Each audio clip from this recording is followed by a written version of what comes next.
अविभाजित भारत के सुदूर उत्तर पश्चिम में जिला झेलम की तहसील चकवाल में एक छोटा सा गांव था जिसका नाम था मीला। इस गांव के निवासियों के हृदय बहुत विशाल थे और उनमें आपसी भाईचारा बहुत मजबूत था। इसी गांव में एक हवेली नुमा घर में भाई साहब लक्ष्मण दास जी कौछड़ और उनकी धर्मपत्नी गुरदेई जी निवास करते थे। वे धनवान भले ही न थे, पर संतोष और सुख से उनका जीवन व्यतीत हो रहा था। उनकी अपनी जमीन से साल भर की फसलें इतनी पर्याप्त होती थीं कि उन्हें किसी चीज की कमी महसूस नहीं होती थी। गुरदेई जी का स्वभाव अत्यंत सरल और नम्र था और वे घर के कार्यों में भी निपुण थीं।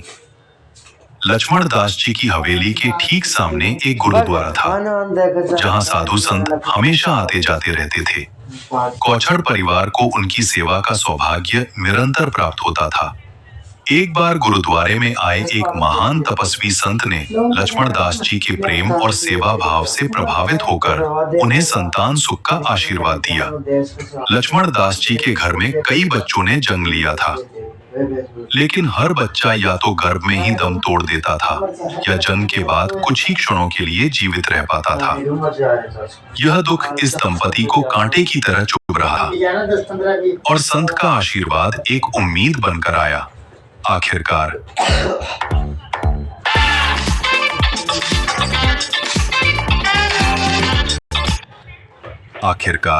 वह समय आ ही गया। 15 जून 1901 को लक्ष्मण दास जी के घर एक सुंदर और स्वस्थ बेटे का जन्म हुआ। गांव में खुशियों की लहर दौड़ गई। बालक के कान में बूंदे डाले गए और इसी कारण उसका नाम बूंदा रखा गया। लक्ष्मण दास जी ने पूरे गांव में मिठाई बांटी और कई दिनों तक गरीबों के लिए लंगर चलाकर अपनी खुशी का इजहार किया। 3 साल बाद 15 अगस्त 1904 को उनके घर एक और नन्ही सी बच्ची ने जन्म लिया। दाई ने उसकी सुंदरता को देखकर उसे रूई की गुड़िया कहा और उसका नाम बुद्धि रखा गया।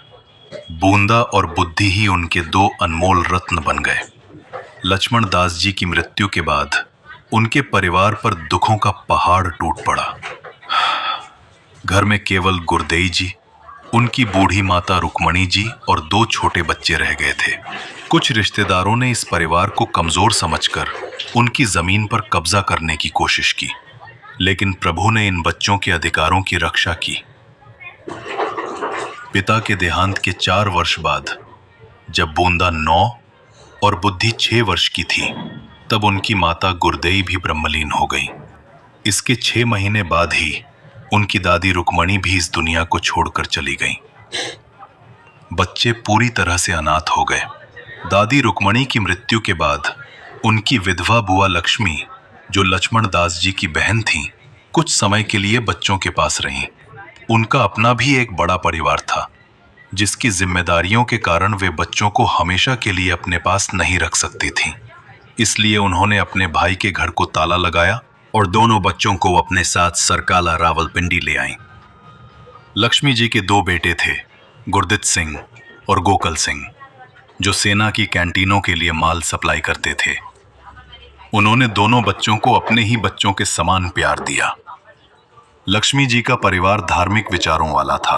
उनके घर में प्रतिदिन गुरुद्वारे जाना और पाठ करना उनकी दिनचर्या का हिस्सा था। परिवार के इन संस्कारों का प्रभाव बच्चों पर भी पड़ा। 1 वर्ष के भीतर ही बूंदा और बुद्धि को सिख धर्म की मर्यादा के अनुसार अमृत छकाया गया और बूंदा का नाम बूटा सिंह तथा बुद्धि का नाम बुद्धवंती रखा गया। बाबा अवतार सिंह जी भी बुद्धवंती जी की तरह ही बचपन में अनाथ हो गए थे। 6 वर्ष की आयु में ही उनके माता पिता का देहांत हो गया था। वे 9 वर्ष की आयु में अपने मामा जय सिंह जी के साथ रावलपिंडी आ गए थे और वहां उन्होंने कुली और होटल में नौकरी करके अपना जीवन निर्वाह किया।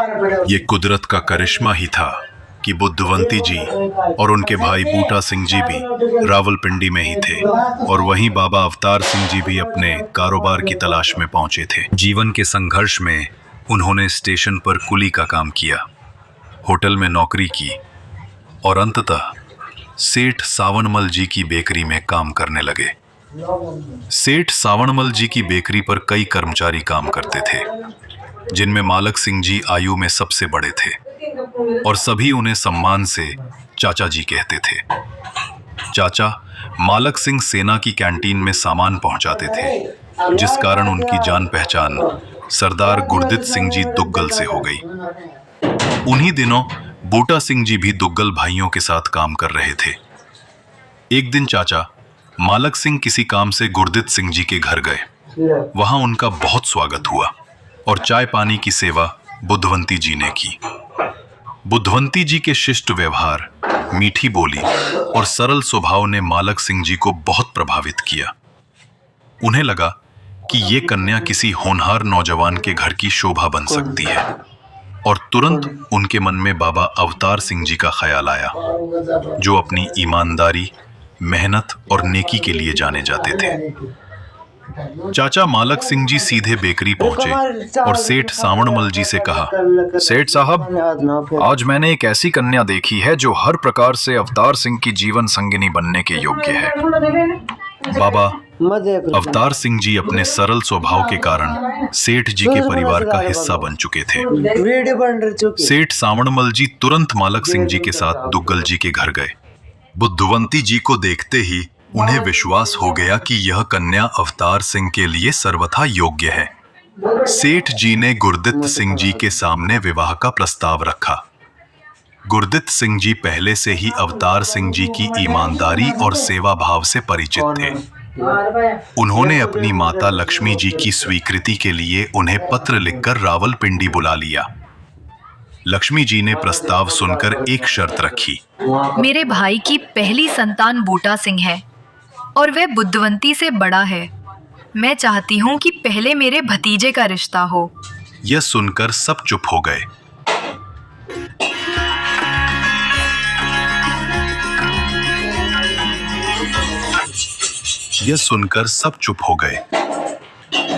जब यह बात अवतार सिंह जी के सामने रखी, अवतार सिंह जी ने बूटा सिंह की शादी गोमावंती से कराने का प्रस्ताव सेठ साहब के सम्मुख रखा। यह प्रस्ताव सेठ सावणमल जी एवं चाचा मालक सिंह को भी बहुत पसंद आया। अब समस्या थी गोमावंती के पिता 4 जिलों के जत्थेदार लक्ष्मण सिंह जी से बात करने की, जिनका व्यक्तित्व बहुत प्रभावशाली था। निरंकार की ऐसी रहमत हुई कि 2 दिन के बाद ही किसी कार्य से लक्ष्मण सिंह जी लतीफाल से रावलपिंडी आए। बेकरी पर अवतार सिंह जी से मिलकर मन ही मन उनकी सफलता पर प्रसन्न हो रहे थे। लक्ष्मण सिंह जी बातों ही बातों में कहने लगे, सेठ साहब, अवतार सिंह को अपना बेटा मानते हो तो इसका कुछ करो भी। इसका घर परिवार कब बसाना है? अवसर देखकर सेठ जी ने पूरी योजना उनके सामने रख दी। लक्ष्मण सिंह जी ने सावणमल जी का प्रस्ताव सुनते ही उस पर मोहर लगा दी और कहने लगे, सेठ साहब, अवतार सिंह आपका बेटा है तो गोमा भी आपकी बेटी है। आप जैसा ठीक समझें करें, मुझे कोई आपत्ति नहीं है। इस प्रकार दोनों परिवारों की सहमति से 24 मई 1918 को बूटा सिंह जी का विवाह गोमावंती जी से हुआ और 28 मई 1918 को बाबा अवतार सिंह जी का विवाह बुद्धवंती जी से धूमधाम से संपन्न हुआ। विवाह के पश्चात सेठ सावणमल जी ने अवतार सिंह जी को अपनी दुकान में हिस्सेदार बना लिया और बाद में एक नई दुकान खोलकर उसमें 75% हिस्सा उन्हें दे दिया। अवतार सिंह जी ने अपने साले बूटा सिंह जी को भी अपने साथ काम पर रख लिया। जल्द ही उन्होंने अवतार सिंह बूटा सिंह नाम से एक फर्म खोली, जिसकी ख्याति दूर दूर तक फैल गई। उनकी सफलता का रहस्य कम कीमत पर बढ़िया माल देना, ईमानदारी और कड़ी मेहनत थी। इस व्यापार को बढ़ाने में बुद्धवंती जी और उनकी भाभी गोमावंती जी का भी बड़ा योगदान था। वे दुकान के कर्मचारियों को परिवार के सदस्यों जैसा प्यार देती थीं, जिससे वे भी लगन से काम करते थे। बाद में दोनों परिवारों ने पेशावर में अपना निवास स्थान बनाया। वे वर्षों तक एक ही घर में, एक ही रसोई और एक ही व्यापार से जुड़े रहे। उनका प्रेम देखकर कोई नहीं कह सकता था कि वे 2 अलग अलग परिवार हैं। बाबा अवतार सिंह जी एक निष्ठावान धार्मिक व्यक्ति थे वे सिख धर्म की मर्यादाओं का पालन करते थे और अकाली लहर में भी सक्रिय रहे।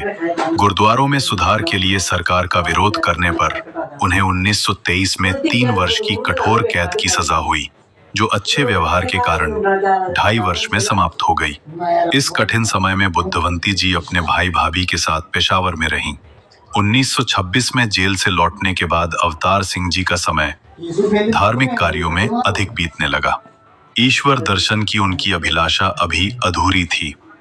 उन्हीं दिनों उनकी बेकरी पर दूध देने आने वाले भाई धन्ना सिंह जी ने उन्हें बताया कि गुरबानी की सच्ची समझ इस समय के सद्गुरु बाबा बूटा सिंह जी से ब्रह्म ज्ञान प्राप्त करके ही आ सकती है। समाज की लज्जा त्याग कर अवतार सिंह जी बाबा बूटा सिंह जी की शरण में पहुंचे और मई 1929 में उन्हें ब्रह्म ज्ञान की प्राप्ति हुई। सर्वव्यापी परमात्मा के दर्शन होते ही गुरबानी का एक एक शब्द उनके लिए जीवंत हो उठा। घर आकर उन्होंने इस अमूल्य दात के बारे में बुद्धवंती जी को बताया, जो अगले ही दिन सद्गुरु के चरणों में पहुंचकर ब्रह्म ज्ञान प्राप्त कर धन्य हो गईं। ज्ञान का रंग उन पर इतना गहरा चढ़ा कि उन्होंने सभी रिश्तेदारों को पत्र लिखकर पूर्ण सद्गुरु के बारे में बताया। उनके मामा जय सिंह जी ने इसका विरोध किया। उन्हें देहधारी गुरु को मानने के कारण सिख समुदाय का जो क्रोध और विरोध सहना पड़ सकता था, उससे अवगत कराया। जय सिंह जी ने अपने बड़े होने के अधिकार से बुद्धवंती जी को भी परामर्श दिया कि समय रहते वो अपने पति को रोके। जय सिंह जी ने इस परिवार को बाबा बूटा सिंह जी के शिष्य बनने से रोकने के कई प्रयास किए, लेकिन वे असफल रहे। अब अवतार सिंह जी का घर सत्संग और ज्ञान चर्चा का केंद्र बन गया। बुद्धवंती जी घर का काम जल्दी समाप्त कर ज्ञान चर्चा सुनती और संतों महात्माओं की सेवा करके आनंद प्राप्त करती। इस प्रकार ब्रह्मज्ञान की प्राप्ति के साथ उनके जीवन में एक ऐसी बहार आई जिसकी सुगंध चारों ओर फैल गई। निरंकार प्रभु की कृपा से बुद्धवंती जी और अवतार सिंह जी के घर एक बच्चे के आने की आशा हुई। बुद्धवंती जी, जो अपना पूरा समय सेवा, सुमिरन और सत्संग में बिताती थीं, कि दिनचर्या का असर उनके गर्भ में पल रहे शिशु पर भी पड़ा। ये बच्चा कोई साधारण नहीं, बल्कि प्रभु की विशेष कृपा का प्रतीक था। 10 दिसंबर 1930 को पेशावर में बुद्धवंती जी ने एक बालक को जन्म दिया। दाई बशीरों ने खुशी से पिता अवतार सिंह जी को बधाई देते हुए कहा, भाई अवतार सिंह जी, बधाई हो। भगवान ने आपको एक बहुत ही आकर्षक और सुंदर बालक दिया है। इस बच्चे का चेहरा तो खुदा के नूर से दमक रहा है। लगता है इसे किसी खास मकसद से भेजा गया है। इस खुशी के मौके पर अवतार सिंह जी ने दाई को इनाम दिया और दातार का दिल से धन्यवाद किया। ये खुशखबरी जैसे ही दुकान पर पहुंची, हर तरफ खुशी की लहर दौड़ गई। सरदार बूटा सिंह जी ने अपने सद्गुरु बाबा बूटा सिंह जी के चरणों में अरदास की, हे दीनदयाल, इस बच्चे को लंबी आयु देना, ताकि ये भी अपने माता पिता की तरह संसार में अपनी एक खास पहचान बना सके। उनकी प्रार्थना स्वीकार हुई। यही बालक आगे चलकर सद्गुरु बाबा गुरबचन सिंह जी के नाम से मशहूर हुए और सारी मानव जाति के लिए एक मार्गदर्शक बने। इस दिव्य दंपत्ति के घर 18 अगस्त 1932 को एक और होनहार बच्चे का जन्म हुआ। ऐसा लगता था जैसे किसी महान तपस्वी ने बुद्धवंती जी के घर अवतार